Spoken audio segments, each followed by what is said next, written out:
या पेपर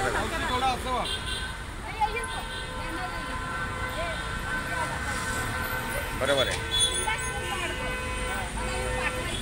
पेपरला पाठवतो.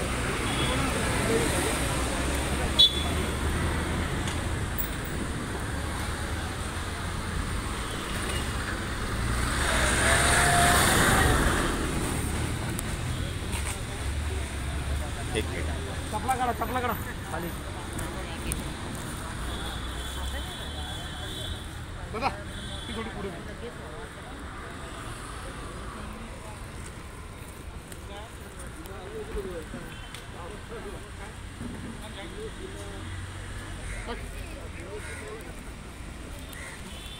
भाऊ जरा एक मिनिट. या चांगली चांगलं अभिनंदन. अभिनंदन तुमचं. काहीतरी जीवा करायचा प्रयत्न करता, जगायचा प्रयत्न करता नाही ना. बसा चला.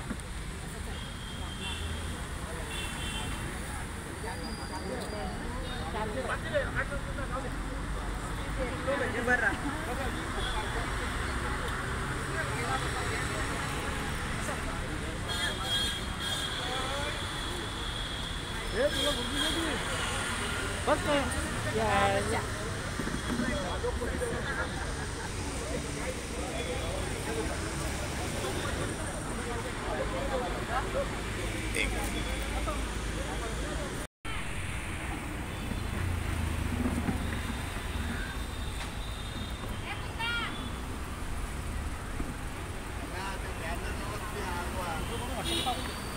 हाँ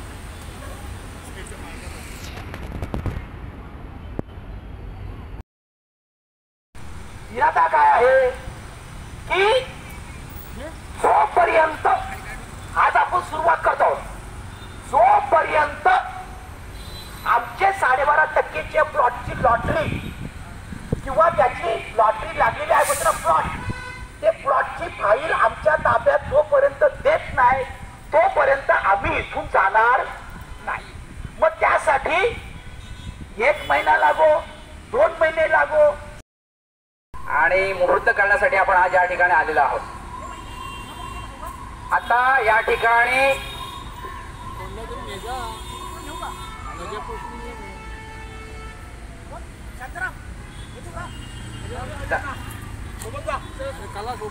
तर या ठिकाणी आपण मी तुमच्या सोबत या विषयावरती बोलणार आहे की आपलं घर, आपल्या गावातलं घर गेल्या आठवड्यात न्यायालयाच्या निकालामुळे सुटलं गेलं. आता हे एक घर सुटलं असं समजू नका. तर न्यायालयाचा जागा लागते म्हणून आपल्याकडे ते फक्त एक घर असतं. आपल्याकडे कुठले तरी सांस्कृतिक कार्यक्रम असतात, गणपतीचा असेल किंवा इतर सण उत्सव असतात, त्यासाठी आपला मोकळी जागा असते, त्याला आपण ओटी बोलतो. म्हणजे आपल्याकडे एक खोली सोडली तर आपली जी सगळी जागा आहे त्या सगळ्या जागेचा उपयोग जो आहे तो घराच्या जागेपेक्षा बाहेरच्या जागेचा आपण जास्त होता. आमच्याकडे बाथरूम, ज्याला न्हाणीघर म्हणतो, मला अजूनही आठवतंय. तुर्भेगावची महातपस्विनी रामतनू माता, आदरणीय कैलासवासी दिबा पाटील साहेब, आदरणीय आयोजक रामचंद्र म्हात्रे साहेब, किरण केनी साहेब, संजय ठाकूर साहेब, आणखीन उपस्थित सर्व आयोजक, तसेच उपस्थित पंतप्रधान भगिनी, आज काही प्रश्नासाठी मीटिंग लावलाय. त्या प्रश्नामध्ये काही शिडकोच्या संबंधित प्रश्न आहेत, काही राज्य सरकारच्या संबंधित प्रश्न आहेत, असे 2 वेगवेगळ्या संबंधित प्रश्न आहेत. आणि या संबंधित प्रश्नामध्ये मी प्रथम शिडको संबंधित जे प्रश्न आहेत ते कशा सोडवतील त्याच्यासाठी आपल्याला काय करायला पाहिजे याचं मी जरा याचे जरा मी स्पष्टीकरण करतो. पहिला प्रश्न म्हणजे दोनागरी रोड मध्ये हा सिडको संबंधित प्रश्न आहे. तसेच गुन्हेगारी नोटचे साफसफाईचे काम प्रकल्पासना द्यायला पाहिजे, हे सिडको संबंधित प्रश्न आहेत. तसेच अनेक 40 वर्षापासून खंडाचे काम राहिलं आहे, त्याला कधी देण्यात यावी हा सिडको संबंधित प्रश्न आहे. तसेच काही गुंतवणूकदारांना सिडको प्लॅनकडे वास्तविक प्रकल्प प्रस्तावाला प्राधान्य द्यायला पाहिजे. पहिले द्या, तुम्हाला काय करायचं दुसऱ्या लोकांना द्या. तसेच आधी आमच्या प्रकल्पासाठी घरावर तोडक कारवाई ती कोणाला रद्द करावी हा सिडको संबंधित प्रश्न आहे. असे 4-5 प्रश्न सिडको संबंधित आहेत. सिडको ते करत नाही जाणून बुजून. याच्यासाठी मी काय उपाय करायला पाहिजे ते प्रथम मी सांगतो. पहिली गोष्ट म्हणजे वायर जवळ आहे ना. पहिली गोष्ट म्हणजे जे सिडको संबंधित प्रश्न आहे, आपण बरेच वर्षापासून आंदोलन करून सिडको ऐकत नाही. कारण आपण जो वार करतो, आपण रावणाला मारायला लागतो, आपण रावणाच्या आजूबाजूने बाण सोडतो. वास्तविक रावणाचं मरण नादीमध्ये असतो. सिडकोला जर नामहार करायचं असेल तर सिडकोची विकासाची कामं बंद करायला पाहिजे, सिडकोचा गेट बंद करायला पाहिजे. आपण इकडे रात्रदिवस मरू, आपला कोण ऐकणार नाही. म्हणून सिडको संबंधित जे प्रश्न आहेत ते सिडकोच्या मुख्य त्याची यंत्रणा बंद पडेल हे बघायला पाहिजे. सिडको ऑफिस बंद करायला पाहिजे, सिडकोची विकासाची कामं बंद करायला पाहिजे. तर सिडको आपल्याला ऐकेल, नाही तर सिडको आपली मजा बघेल. आज परत सिडको आपली मजाच बघत नाही. आज जमीन आपल्या गेल्या, आपल्यामध्ये पण फक्त मिशन घ्यायला लागतंय. म्हणजे हा सिडकोचा जो आपला त्रास होतोय त्यासाठी आपल्याला संघटना मजबूत करायला पाहिजे. कुठेतरी लांब उभं राहून सिडको समोर बांध सोडून काय होता होणार नाही. आपला सिडकोचा मुख्य नाक दाबायला पाहिजे. त्यासाठी सिडकोची विकासाचे काम बंद करायला पाहिजे. तर सिडको आपले प्रश्न ऐकेल, नाही तर ऐकणार नाही. सिडको आपल्या आजपर्यंत मजाच बघत आले. दुसरा प्रश्न आहे राज्य सरकार संबंधित. आता सिडको संबंधित प्रश्न मी सांगितलं आणि त्याला काय करायला पाहिजे ते माझ्यापर्यंत मी सांगितलं. आता राज्य सरकार संबंधित प्रश्न, पहिली गोष्ट म्हणजे जीआर रद्द करा. हा राज्य सरकार संबंधित प्रश्न आहे. हा जीआर जो आज केलाय तो तुमची घरं कशी पाडतील, तुम्ही कसे इकडे हद्दपार व्हाल, तुमची तडीपार कसे खाईल यासाठी तो जीआर केले. नीट वाचा याच्यामध्ये 17, 18, 19 कलम वाचा. त्या कलमामध्ये अशा काही याच्यासाठी सांगितल्या आहेत तर तुमचं इथं अस्तित्व राहणार नाही. आणि तो जीआर रद्द करा हा राज्य सरकारचा प्रश्न आहे. दुसरा प्रश्न आहे महावेदा बद्दल प्रश्न आहे. तर महावेदाचा निर्णय घ्यायचा राज्य सरकारच्या हातात आहे. बाबा हा जो तुम्ही भाववाढ देतो जमिनीचा अस्वर सकट द्या, त्याच्यासाठी प्रत्येकला कोर्टात जायची गरज नाही. कोर्टात जाईल म्हणून त्याला भाव द्याल आणि गरीब असेल त्याला भाव देणार नाही हा राज्य सरकार प्रश्न आहे. वास्तविक राज्य सरकारने जमिनीचा सरसकट सर्वांना भाव तिकडे करायला पाहिजे. त्याच्यानंतर काही प्रश्न आहेत. जो वाढी भाव आहे तसं मला म्हणणं आहे कारण राज्य सरकारने कायदा करायला पाहिजे. कोर्टामध्ये जाऊ नये. आता रामचंद्र म्हात्रे साहेबांनी सांगितलं कोर्टामध्ये काय हालत आहे. अर्धेपेक्षा जास्त पैसे कोर्ट मध्येच जातात आणि मिळते 10% आपल्याला आणि उरलेले 90% पैसे तेच खातात. कोर्टात तरी जायला कशाला पाहिजे. आणि कोर्टात जर निर्णय देत असेल वाढी भावाचा तो भाव सरकारकडे द्यायला पाहिजे. हा सरकारचा काम आहे, सरकारने करायला पाहिजे. अशा तऱ्हेने जी सरकारची कामं आहेत आणि ती कशी सुटतील. आता सिडकोचा प्रश्न नाक दाबाचा सिडको तर आपल्याला लागेल, त्याच्यासाठी आपली संघटना करायला लागेल. आणि सरकारच्या बाबतीत ते सरकारी प्रश्न आहेत त्याच्यासाठी माझ्याकडे उत्तर आहे. मी माझ्या परीने आमच्या नाव रामतरी सेवकतर्फे इथल्या आमदारांना आम्ही निवेदन दिलंय. बाबा असा प्रश्न आहे याने तुम्ही तो जो तुम्ही शासन निर्णय काढला तो रद्द करा, त्याच्यामध्ये ते 4 कलम सुधारला पाहिजे. आम्ही संबंधित आमदारांना पत्रव्यवहार करून त्यांना विनंती केलं. त्याच्यानंतर या नवीमध्ये अत्यंत 2 मोठे योद्धे आहेत सरकारी दरबारी राज्य जे त्यांच्या हातात सत्ता आहे. असा पहिला योद्ध्यामध्ये आदरणीय रामदेव रामा भगत जो आगरी कोळी समाजी प्रबोधनीचे अध्यक्ष आहे आणि ते राष्ट्रवादीचे अध्यक्ष पण आहेत. त्यांना मी सांगितलंय बाबा आमच्या मुख्यमंत्र्यांची भेट द्या आम्हाला आणि जे ज्या कलम आहेत ते रद्द करते. त्यांनी मला पॉझिटिव्ह असं उत्तर दिलं. त्याच्यानंतर दुसरा एक योद्धा आहे रामचंद्र पारशा खरत. आज बीजेपीचा अध्यक्ष आहे नवमेचा आणि मोठा एक सत्ताधारी पार्टीचा मनुष्य आहे. मी त्याला विनंती केली आहे बाबा आम्हाला मुख्यमंत्र्यांची भेट द्या. आमचे 4 जे राज्य सरकार संबंधित प्रश्न आहेत ते तुम्ही आम्हाला मुख्यमंत्र्यांसमोर मांडा आणि सोडण्याचा प्रयत्न करा. कारण याच्यासाठी आपण लढाई गेलो तर आपली पहिली एक बिमारी आहे की आपल्याकडे विद्या कमी आहेत, सगळी झोपण्यात करी. त्याच्यामुळं सरकारचा फायदा घेऊन आपला जास्तीत जास्त असा प्रयत्न करेल आणि प्रश्न सुटतील यासाठी 2 योद्धे आहेत. पहिल्या योद्ध्यामध्ये रामदेव नामदेव, पहिल्या गोष्ट म्हणजे नामदेव रामा भगत, त्याच्यानंतर रामचंद्र पारशा गरज, हे दोन मोठे सत्ताधारी व्यक्ती आपल्याला आपले प्रश्न हांडण्याचे त्यांनी कबूल केले आणि आपल्याजवळ लवकरच माननीय मुख्यमंत्र्यांची भेट देणार आहे आणि त्यांचे आमचे रामचंद्र सेवक सर्व प्रयत्न आहे ही झालं सुटेल कोकणाचं होईल. अशा तऱ्हेने आपल्याला हे दोन्ही बाजूने आंदोलन करावं लागेल. एक तर आपल्या शक्तीवर किंवा सरकारच्या जोरावर, अशा दोन्ही बाजूने आंदोलन केलं तर आपला बचाव होऊ शकतो. नाही तर आपल्याला तळी पाडली इतर नवीन मध्ये तळी बांध आहे जा तिकडे भारतामध्ये कुठे गेला अशी परिस्थिती जात आहे.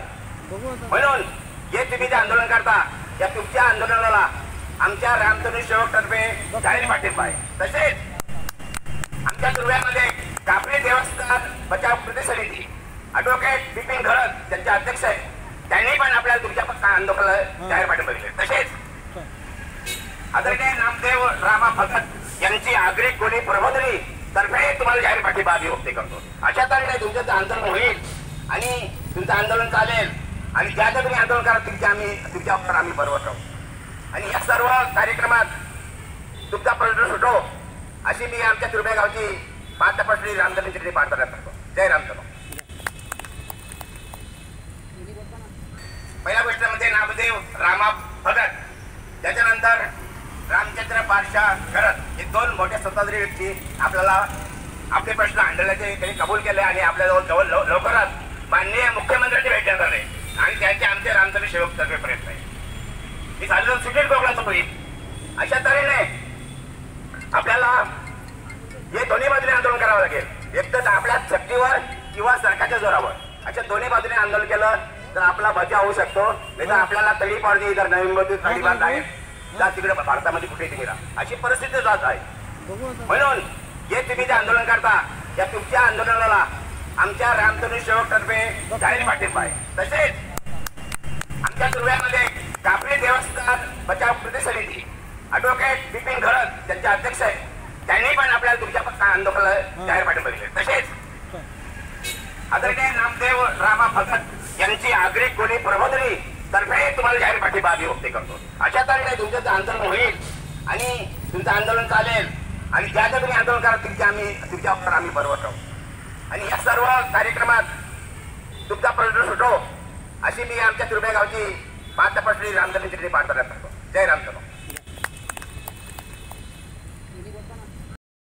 तुर्भे गावची महातपस्विनी रामधनू माता आदरणीय कैलासवरती दिबा पाटील साहेब, आदरणीय आयोजक रामचंद्र म्हात्रे साहेब, किरण केनी साहेब, संजय ठाकूर साहेब, आणखीन उपस्थित सर्व आयोजक तसेच उपस्थित पंधान भगिनी, आज काही प्रश्नासाठी मीटिंग लावलाय.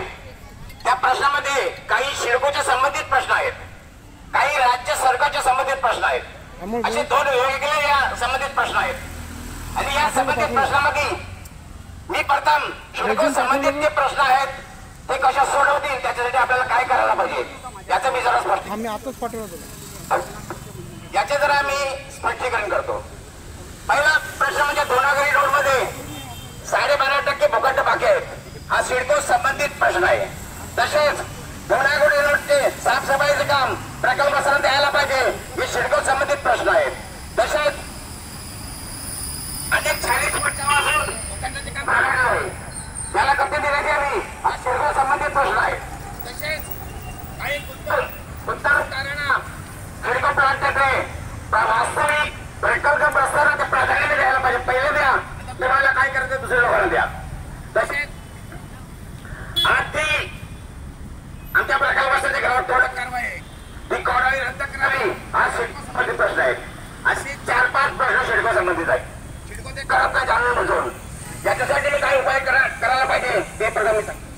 पहिली गोष्ट म्हणजे पहिली गोष्ट म्हणजे जे सिडको संबंधित प्रश्न आहे, आपण बरेच वर्षापासून आंदोलन करून सिडको ऐकत नाही. कारण आपण जो वार करतो, आपण रावणाला मारायला लागतो, आपण रावणाच्या आजूबाजूने बाण सोडतो. वास्तविक रावणाचा मरण नादीमध्ये असतो.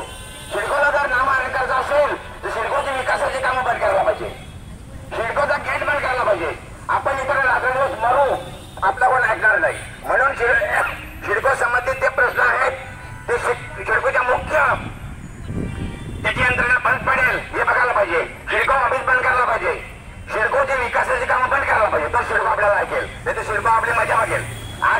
शिडको आपली मजाच बघत नाही. आज जमीन आपल्या गेल्या, आपल्यामध्ये पण तत्व मिशन घ्यायला लागतंय. म्हणजे हा शिडकोचा जो आपला त्रास होतोय त्यासाठी आपल्याला संघटना मजबूत करायला पाहिजे. कुठेतरी लांब उभं राहून शिडको समोर बांध करून काय होता होणार नाही. आपला शिडकोचा मुख्य नाक दाबायला पाहिजे. त्यासाठी शिडकोची विकासाचे काम पण करायला पाहिजे. तर शिडको आपले प्रश्न ऐकेल, नाही तर ऐकणार नाही. शिडको आपले आजपर्यंत मजाच बघत आले. दुसरा प्रश्न आहे राज्य सरकार संबंधित.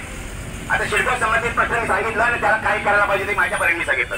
आता राज्य सरकार संबंधित प्रश्न, पहिली गोष्ट म्हणजे जीआर रद्द करा. हा राज्य सरकार संबंधित प्रश्न आहे. हा जीआर जो आज केलाय तो तुमची घरं कसे पाडतील, तुम्ही कसे इथून हद्दपार व्हाल, तुमची तळीपार कसे खाईल यासाठी तो जीआर केले. नीट वाचा याच्यामध्ये 17, 18, 19 कलम वाचा. त्या कलमामध्ये अशा काही याच्या काठी सांगितल्या आहेत तर तुमच्या इथं अस्तित्व राहणार नाही.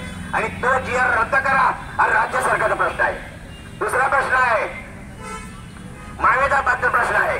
तर महावेदाचा निर्णय घ्यायचा राज्य सरकारच्या हातात आहे. बाबा हा जो तुम्ही भाववाढ देतो जमिनीचा अस्वर सकट द्या, त्याच्यासाठी प्रत्येकाला कोर्टात जायची गरज नाही. कोर्टात जाईल म्हणून त्याला भाव द्याल आणि गरीब असेल त्याला भाव देणार नाही हा राज्य सरकार प्रश्न आहे. वास्तविक राज्य सरकारने जमिनीचा सरसकट सर्वांना भाव तिकडे करायला पाहिजे. त्याच्यानंतर काही प्रश्न आहेत. हा जो वाढी भाव आहे तसं मला म्हणणं आहे कारण राज्य सरकारने कायदा करायला पाहिजे. कोर्टामध्ये जाऊ नये. आता रामचंद्र म्हात्रे साहेबांनी सांगितलं कोर्टामध्ये काय हालत आहे. अर्धेपेक्षा जास्त पैसे कोर्ट मध्येच जातात आणि मिळते 10% आपल्याला आणि उरलेले 90% पैसे तेच खातात. कोर्टात तरी जायला कशाला पाहिजे. आणि कोर्टात जर निर्णय देत असेल वाढी भावाचा तो भाव सरकारकडे द्यायला पाहिजे. हा सरकारचा काम आहे, सरकारने करायला पाहिजे. अशा तऱ्हेने जी सरकारची कामं आहेत आणि ती कशी सुटतील. आता शिडकोचा प्रश्न नागदाबाचा शिडको तर आपल्याला लागेल, त्याच्यासाठी आपली संघटना करायला लागेल. आणि सरकारच्या बाबतीत ते सरकारी प्रश्न आहेत त्याच्यासाठी माझ्याकडे उत्तर आहे. मी माझ्या परीने आमच्या नाव रामतरी सेवकतर्फे इथल्या आमदारांना आम्ही निवेदन दिलंय. बाबा असा प्रश्न आहे या तुम्ही तो जो तुम्ही शासन निर्णय काढला तो रद्द करा, त्याच्यामध्ये ते 4 कलम सुधारला पाहिजे. आम्ही संबंधित आमदारांना पत्रव्यवहार करून त्यांना विनंती केलं. त्याच्यानंतर या नवीमध्ये अत्यंत 2 मोठे योद्धे आहेत सरकारी दरबारी राज्य सरकार देशाची हातात सत्ता आहे. असा पहिला योद्ध्यामध्ये आदरणीय रामदेव रामा भगत जो आगरी कोळी समाजी प्रबोधिनीचे अध्यक्ष आहे आणि ते राष्ट्रवादीचे अध्यक्ष पण आहेत. त्यांना मी सांगितलंय बाबा आमच्या मुख्यमंत्र्यांची भेट द्या आम्हाला आणि जे ज्या कलम आहेत ते रद्द करते. त्यांनी मला पॉझिटिव्ह असं उत्तर दिलं. त्याच्यानंतर दुसरा एक योद्धा आहे रामचंद्र पारशा खरत. आज बीजेपीचा अध्यक्ष आहे नवमेचा आणि मोठा एक सत्ताधारी पार्टीचा मनुष्य आहे. मी त्याला विनंती केली आहे बाबा आम्हाला मुख्यमंत्र्यांची भेट द्या. आमचे 4 जे राज्य सरकार संबंधित प्रश्न आहेत ते तुम्ही आम्हाला मुख्यमंत्र्यांसमोर मांडा आणि सोडण्याचा प्रयत्न करा. कारण याच्यासाठी आपण लढाई गेलो तर आपली पहिली एक बिमारी आहे की आपल्याकडे जिथे कमी आहे सगळी झोपण्यात करी. त्याच्यामुळं सरकारचा फायदा घेऊन आपला जास्तीत जास्त कसा प्रयत्न करेल आणि प्रश्न सुटतील यासाठी 2 योद्धे आहेत. पहिल्या गोष्टीमध्ये नामदेव रामा भगत, त्याच्यानंतर रामचंद्र पारशा करत. हे 2 मोठे सत्ताधारी व्यक्ती आपल्याला आपले प्रश्न हांडल्याचे त्यांनी कबूल केले आणि आपल्याजवळ लवकरच माननीय मुख्यमंत्र्यांची भेट देणार आहे आणि त्यांचे आमचे रामचंद्र सेवक तर्फे प्रयत्न आहे. ही झालं सुटेल कोकणाचं होईल. अशा तऱ्हेने आपल्याला हे दोन्ही बाजूने आंदोलन करावं लागेल. एक तर आपल्या शक्तीवर किंवा सरकारच्या जोरावर अशा दोन्ही बाजूने आंदोलन केलं तर आपला बचाव होऊ शकतो. नाही तर आपल्याला तळी पाडली तर नवीन मध्ये तळी बांध आहे त्या तिकडे भारतामध्ये कुठे गेला अशी परिस्थिती जात आहे. म्हणून हे तुम्ही जे आंदोलन करता त्या तुमच्या आंदोलनाला आमच्या रामतनू सेवक तर्फे जाहीर पाठिंबा आहे. तसेच आमच्या दुर्व्यामध्ये कापरी देवस्थान बचाव कृती समिती ॲडव्होकेट बिपिन घरत त्यांचे अध्यक्ष आहेत. त्यांनी पण आपल्याला तुमच्या आंदोलनाला जाहीर पाठिंबा दिले. तसेच आदरणीय नामदेव रामा भगत यांची आगरी कोळी प्रबोधिनी तर्फे तुम्हाला जाहीर पाठिंबा व्यक्त करतो. अशा तऱ्हेने तुमचं आंदोलन होईल आणि तुमचं आंदोलन चालेल आणि ज्या ज्या तुम्ही आंदोलन करा तुमच्यावर आम्ही बरोबर राहू आणि या सर्व कार्यक्रमात तुमचा प्रश्न सुटो अशी मी आमच्या तुर्बे गावची 5 रामचंद्र प्रार्थना करतो. जय रामचंद्र.